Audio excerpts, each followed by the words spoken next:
요즘 그 영화에서 그 신의 악단이라는 영화가 더 많은 흥행을 하고 있는 것 같아요. 그래서 뭐 제가 어떻게 알고리즘에 걸렸는지는 모르겠지만 그 제 유튜브에 보면은 그 신의 악단에 대한 내용들이 계속 나옵니다. 안 볼 수 없게 클릭을 안 하더라도 다음에 열면 나오게 이렇게 계속 나와요. 신의 악단과 관련된 얘기가. 그런데 거기에서 불렀던 찬양들이 있잖아요. 우리 아들은 그 은혜를 되게 좋아해요. 그 꿍짜락 꿍짜락 하면서 부르는 그 은혜. 그걸 되게 좋아하는데 저는 그 광야를 지나며라는 찬양이 제 마음 가운데 굉장히 많이 다가왔습니다. 원곡도 부르고 또 그 영화 가운데 나온 그 부분도 보고, 그리고 임재범도 그 노래를 불렀더라고요. 그 걸걸한 목소리로 이렇게 부르는데 그 가사 하나하나가 참 마음 가운데 다가왔습니다. 히브리어로요, 광야를 뭐라고 하냐면 미드바르라고 하거든요. 미드바르. 그 뜻이 무엇이냐면 말씀이 있는 곳이라는 뜻입니다. 광야가 우리들의 인간의 눈으로는 아무것도 없는, 정말 잡을 것 하나도 없는 곳인데 그 광야가 말씀이 있는 곳이라는 뜻을 갖고 있다라는 겁니다. 성경을 보면요, 하나님께서 사람을 만지실 때 광야로 보내십니다. 대표적인 게 모세죠. 모세가 애굽의 왕자로 40년 동안의 시간을 잘 보내다가 도망자의 인생이 되어서 광야에서 40년 동안의 시간을 보냅니다. 불과 성경에는 그 이야기를 몇 줄 안 담고 있습니다. 그런데 그때에 이 모세의 인생 120년 중에 그 40년 동안에 모세가 한 이야기는 단 하나밖에 없습니다. 주님, 저는 할 수 없어요. 너 가라 라고 얘기할 때 저는 말을 못해요 라는 이야기를 합니다. 할 줄 아는 게 하나도 없습니다 라는 고백을 40년 동안 하나님 앞에서 한 그 자리가 바로 말씀이 있는 곳이라는 뜻을 갖고 있다라고 합니다. 하나님께서는요, 광야로 보내시는 이유가 바로 이러한 이유입니다. 하나님 아니면 안 된다라고 여기는 그 광야. 엘리야라고 달랐을까요? 엘리야가 850대 1로 기도 대결을 하고 승리를 경험했을 때 어쩌면 승승장구하는 그 인생이어야 하는데 사실 그에게는 엄청난 위협이 따라옵니다. 북이스라엘 왕이었던 아합이 엘리야의 그 소식을 듣고 이제 엘리야를 죽이기 위하여 그 삶 가운데로 침투해 가기 시작합니다. 엘리야는 그 승승장구하는, 우와 850대 1로 이겼다라는 그 마음이 아니라 자신에게 찾아오는 그 생명의 위협 때문에 숨습니다. 그게 광야죠. 광야로 갔더니 정말 아무도 없는 곳에서 도망하면서 다 모르겠다, 나 이제 선지자 안 할래 라고 할 때 하나님께서요, 세미한 음성으로 그에게 찾아오십니다. 엘리야야. 그 한마디 들은 거예요. 그래서 엘리야는 그 다음에 하나님 안에서의 사역을 해 나가죠. 예수님이라고 달랐을까요? 예수님이 하나님의 아들이라는 명을 받고 첫 명을 받고 이제 공생애를 시작할 때 제일 먼저 간 곳이 광야입니다. 광야에서 40일 동안 금식하시면서 무엇을 했을까요? 하나님 아니면 안 됩니다. 하나님만이 내 삶의 도움이십니다 라는 고백을 했을 것입니다. 하나님께서요, 우리를 왜 광야와 같은 삶으로 이끌어 갈까? 나를 너무나도 사랑하는데 왜 나는 계속해서 이렇게 벽에 부딪히는 것 같은 답답한 뿐일까? 왜 나는 이러한 외로움 속에 그대로 노출시키셨을까라는 그런 물음이 들 때 주님 손 놓고는 단 하루도 살 수 없음을 경험하는 것이 진짜 복이라는 사실을 알게 하려고, 주께서 나를 사용하시려고, 나를 더 정결케 하시려고 나를 택하여 보내신 곳이 바로 그 광야구나. 내 마음 가운데 원망의 자리가 아니라 내가 하나님 안에서 성령으로 다시 태어날 수 있는 곳이 바로 광야구나. 혹시 외로움 가운데 있으십니까? 혹시 무엇을 해도 답답한 가운데 있으십니까? 무엇 하면 다 오해로 다가오는 그런 삶을 살아가고 계신가요? 그럴 때 그곳이 바로 광야입니다. 하나님이 말씀하시는 곳. 우리의 삶의 광야가 어디인지 한번 생각해 보셨으면 좋겠습니다. 하나님의 말씀만 매달릴 수 있도록 하나님이 세팅해 놓으신 축복의 자리입니다. 모세가 광야로 가지 않았다면 이스라엘 백성들을 40년 동안 출애굽하고 가나안 입구까지 인도하는 그 사명을 감당하지 못했을 것이고, 엘리야가 광야와 같은 도망자와 같은 인생 바닥치는 것 같은 그곳에 가지 않았다면 엘리야의 사명을 완수하지 못했을 겁니다. 예수님도요, 하나님이신 예수님도요, 인간의 몸을 가지셨기에 광야로 가셨습니다. 오늘 우리 같이 이 광야를 지나며 라는 찬양을 함께 불러보려고 하는데요, 혹시 익숙하지 않으신 분은 앞에 가사가 나옵니다. 그 가사를 그냥 같이 읽으시면 됩니다. 기도하는 마음으로 같이 읽으시고요, 혹시 아시는 분은 같이 따라서 고백하셨으면 좋겠습니다. 우리 광야를 지나면서 하나님께서 인도하시는 주님의 뜻, 가장 큰 복을 누리시기 바랍니다.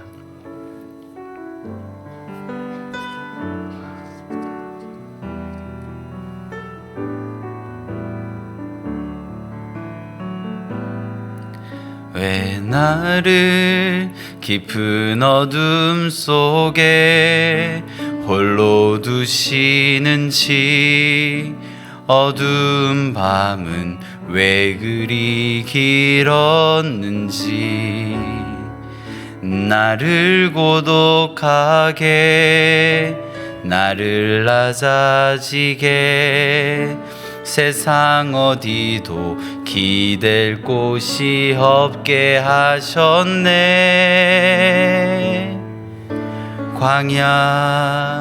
광야에 서 있네.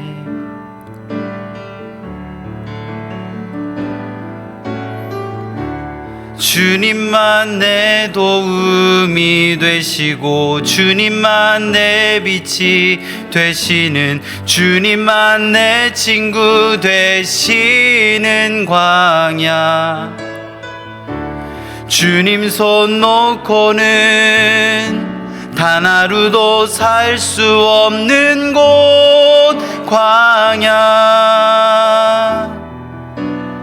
광야에 서 있네. 다시 한번 고백할까요? 왜 나를 깊은 어둠 속에 홀로 두시는지, 어두운 밤은 왜 그리 길었는지, 나를 고독하게 나를 낮아지게 세상 어디도 기댈 곳이 없게 하셨네.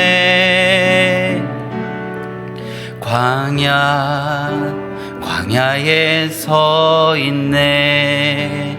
주님만 내 도움, 주님만 내 도움이 되시고 주님만 내 빛이 되시는, 주님만 내 친구 되시는 광야. 주님 손 놓고는 단 하루도 살 수 없는 곳 광야.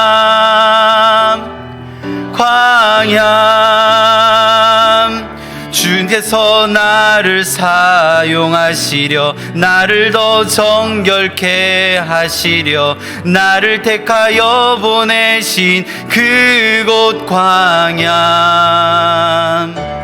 성령이 내 영을 다시 떠나게 하는 곳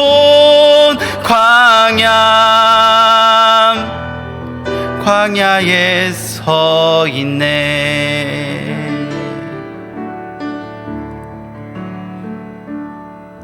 내 자가 산산이 깨지고 높아지려 했던 내 꿈도 주님 앞에 내어놓고 오직 주님 뜻만 이루어지기를 나를 통해 주님만 드러나시기를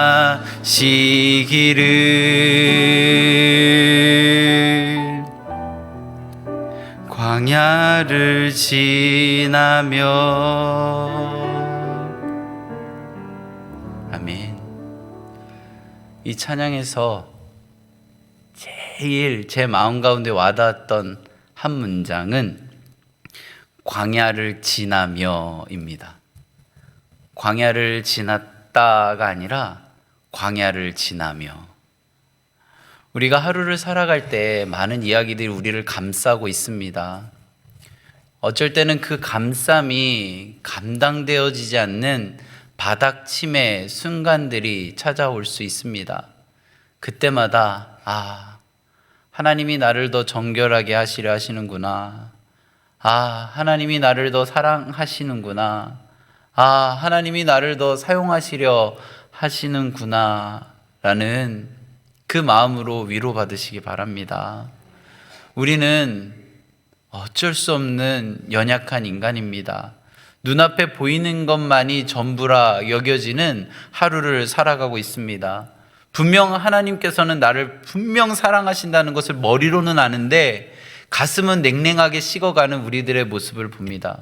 그때마다 하나님께서 정말 나를 사랑하시는구나 라는 이 고백이 우리들 안에 하나하나 되어져 갈 때 그 짧아졌던 근육이 제자리를 찾아가고 축 늘어졌던 근육들이 다시 생기를 얻어서 하나님께서 허락하신 귀한 시간들 속에 주님의 쓰임에 합당한 우리들의 몸의 상태가 되어질 줄로 믿습니다. 우리는 지금 레위기를 보고 있습니다. 레위기는 참 우리들의 마음 가운데 정말 담아내기에 어려운 이야기로만 담아내기에는 참 그 안에 담겨진 진리와 핵심이 우리 인생에 있어서의 신앙의 모습이 잘 담겨진 책입니다. 그 중에서 우리가 주일에 나누었던 이 16장은 이 레위기 전체에서 가장 중요한 장이라고 합니다. 왜냐하면 1장부터 10장까지 이 제단 중심으로 드려지는 예배, 그리고 11장부터 15장까지 일상에서 드려지는 예배, 이 모든 것들을 포괄하는 가장 중요한 장이기 때문입니다. 16장에서는 단 하나를 얘기합니다. 대속. 대속은 무엇이냐면 죄를 씻는다, 죄를 대신한다, 죄를 속한다라는 뜻입니다. 우리는 이 레위기 16장을 보면서 우리가 하나님 앞에 예배함의 자리에서 어떠한 모습으로 그 시간들을 보내야 할까에 대해서 진지하게 다시 한번 생각해 보아야 합니다. 나에겐 지금 무엇이 흐트러졌을까? 나에게는 지금 무엇이 주저앉아 버렸을까? 그 부분들을 하나님 안에서 어떻게 다시 세워갈 수 있을까에 대한 고민들을 우리는 이제 담아내야 합니다. 먼저 하나님께서는 16장 1절 말씀으로 우리에게 이야기하시는데요. 우리 16장 1절 말씀을 함께 읽도록 하겠습니다. 아론의 두 아들이 여호와 앞에 나아가다가 죽은 후에 여호와께서 모세에게 말씀하시니라. 이 레위기 16장의 첫 번째 하나님께서 우리에게 말씀하시는 이야기는 레위기 10장의 이야기입니다. 레위기 10장은 레위기 1장에서 10장 제단에서 드려지는 예배의 마지막 부분입니다. 이 레위기 10장에 가장 주목하고 있는 핵심 인물은 아론의 두 아들, 첫째, 둘째 아들인 나답과 아비후입니다. 나답과 아비후가 하나님 안에서 예배를, 제사를 드리기 위하여 그곳으로 갑니다. 그런데 그들은 죽어버렸습니다. 왜 죽었을까요? 성경은 그들이 죽은 이유를 레위기 10장 1절에서 알려주고 있는데요. 우리 레위기 10장 1절 함께 읽어보도록 하겠습니다.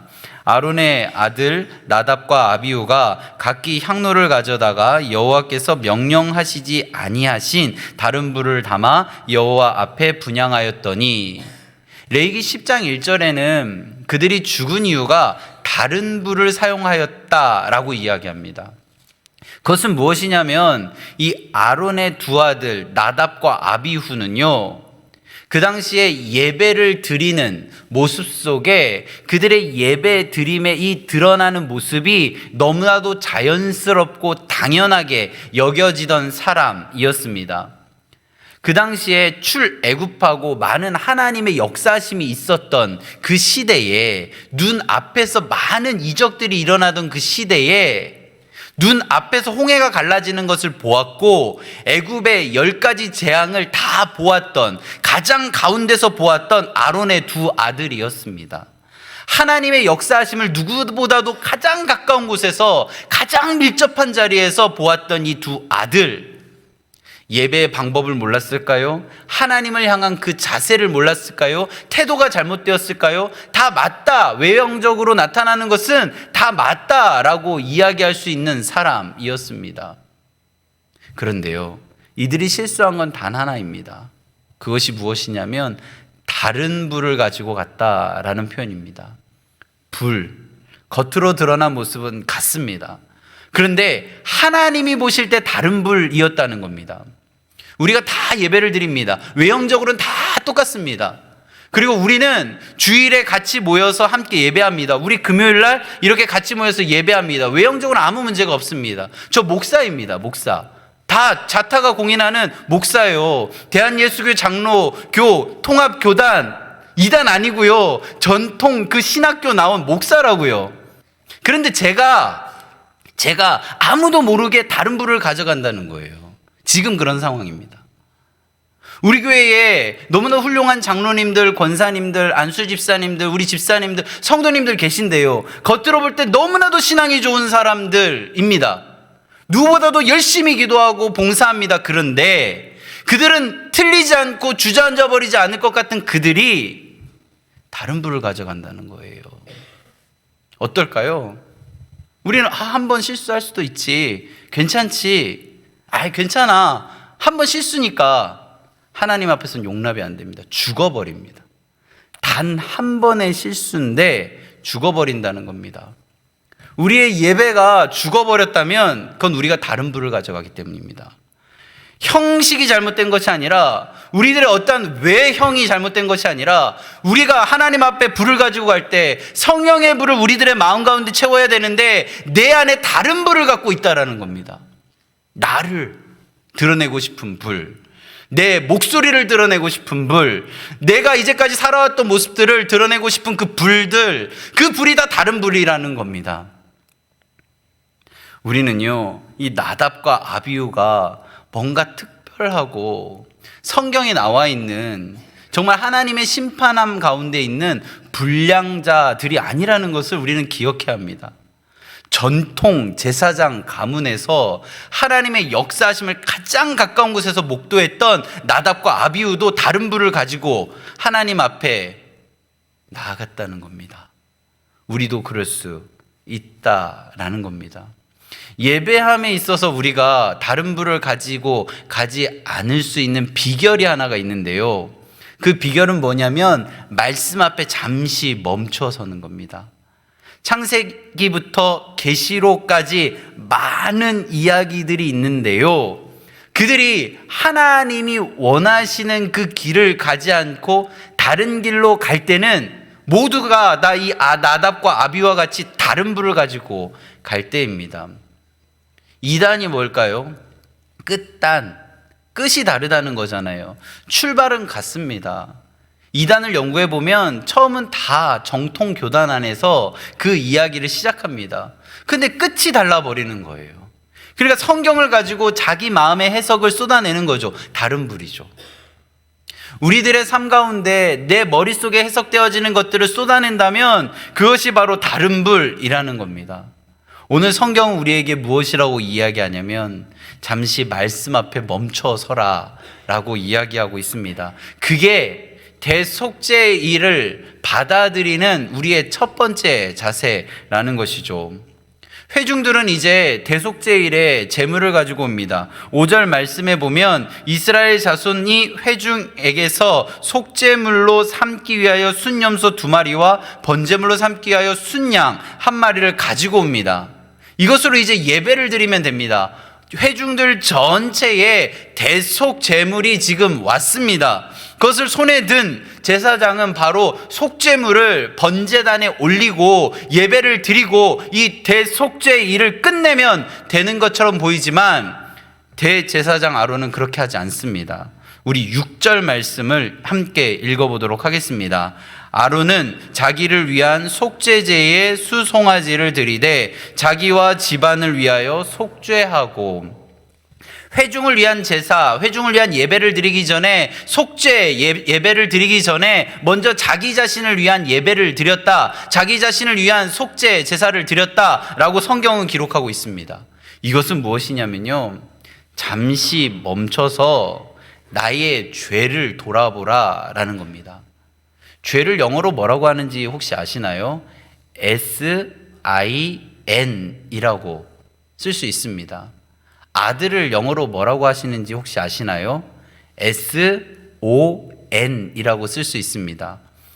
죄를 갖고 있는 죄와 아들이라고 할 수 있는 이 아들이 영어로 첫 단어와 마지막 철자가 같습니다. SN.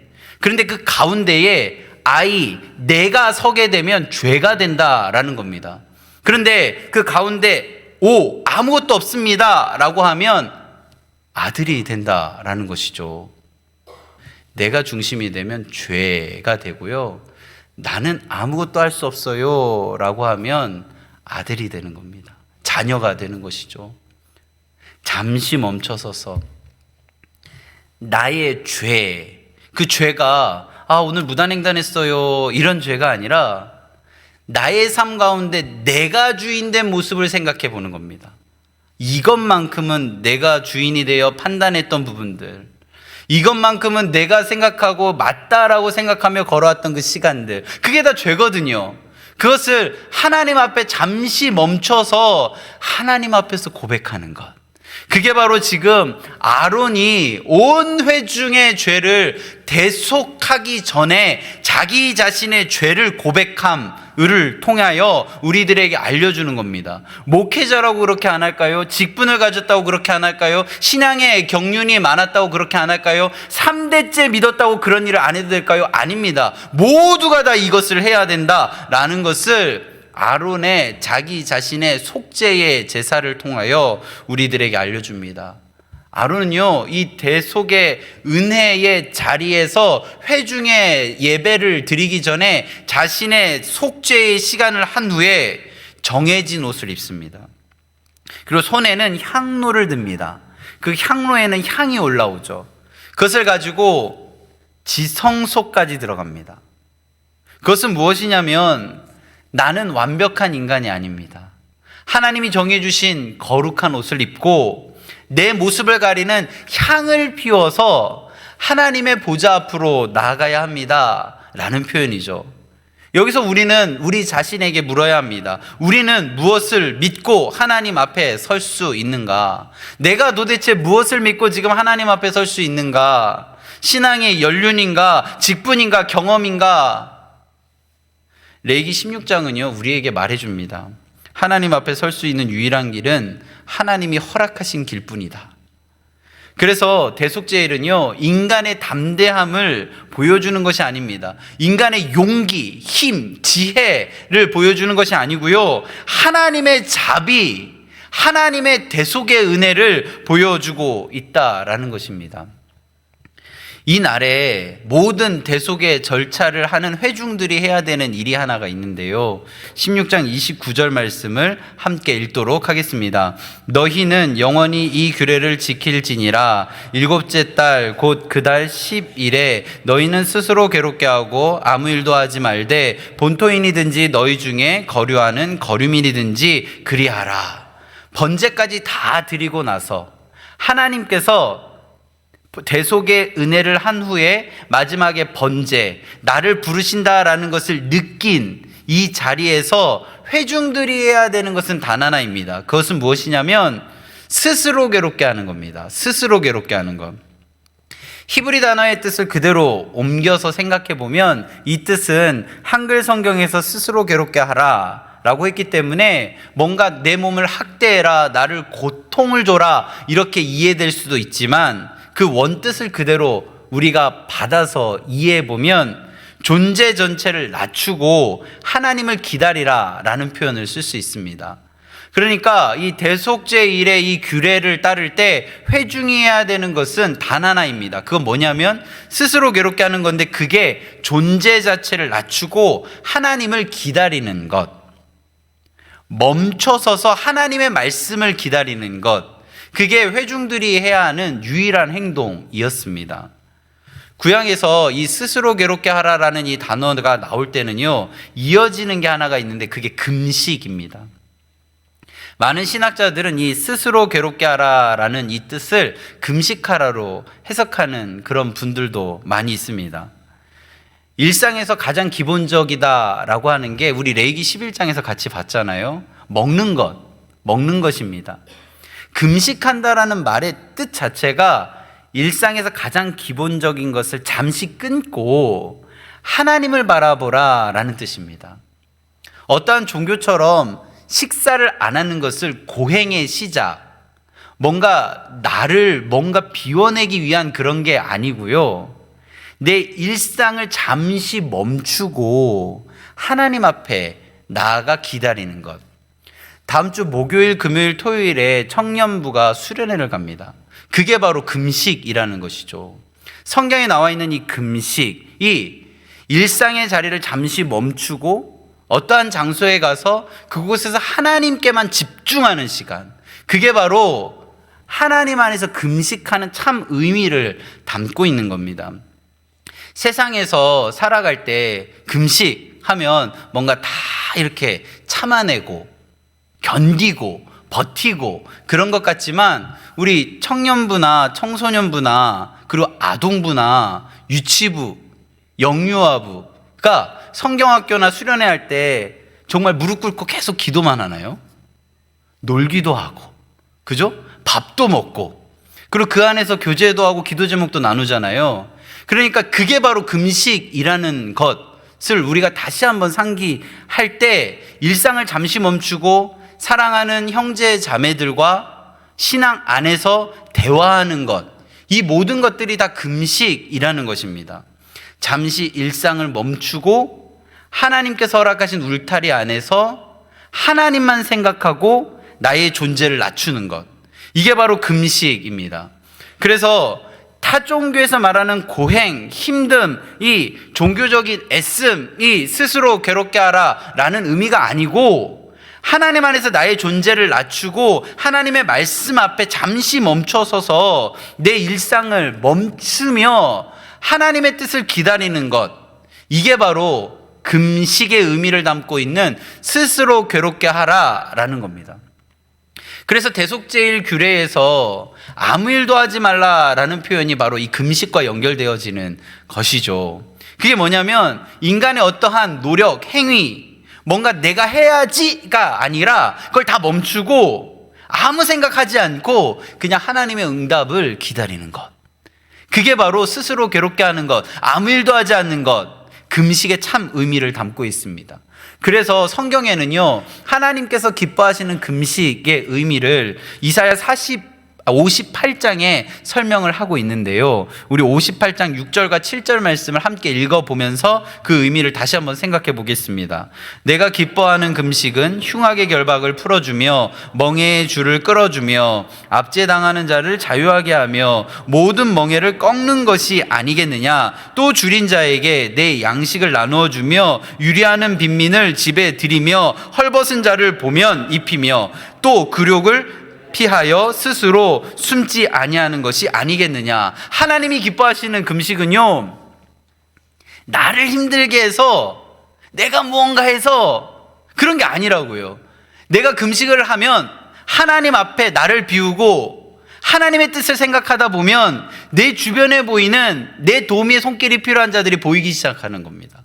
나를 힘들게 하는 존재들이 아니라 하나님 앞에 바로 서서 하나님 잠시 일상을 멈추고 하나님의 응답을 기다리면서 잠잠히 있으면 보이기 시작하는 거죠. 줄인 자에게 양식을 주고요, 유리하는 빈민을 집에 들이고요. 이게 바로 하나님이 기뻐하시는 금식이라는 겁니다.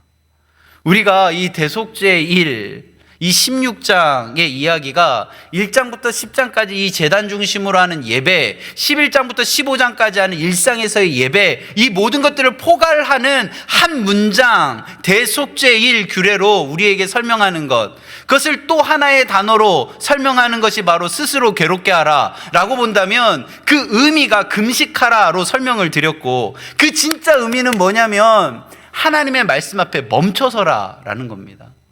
내 생각을 내려놓고, 내 경험을 내려놓고 진짜 하나님이 나에게 말씀하시는 것이 무엇인지 기다리는 것이요. 저는 오늘도 설교하러 올라왔습니다. 설교하러 올라가기 전에 너무나도 괴로웠습니다. 제가 감히 어떻게 하나님의 말씀을 들고 이렇게 훌륭하고 좋은 신앙을 갖고 하나님을 사랑하는 성도님들에게 말씀을 전할까? 저는 오늘도 그 물음 앞에 있습니다. 그런데요, 자의든 타이든 억지로든 자발적이든 기쁨으로든 슬픔으로든 하나님이 이 자리를 허락하셨기에 저는 뚜벅 걸어온 겁니다. 하나님께서 허락하신 마음을 담은 이 설교문을 하나도 빠지지 않고 그대로 전하려고 노력하는 것이, 제가 뭐 기분이 좋아서 이거 상관없습니다. 제가 슬퍼서 그것도 상관없고요. 왜요? 하나님이 오늘 이 자리에 부르심 안에 우리 모두가 있기 때문입니다.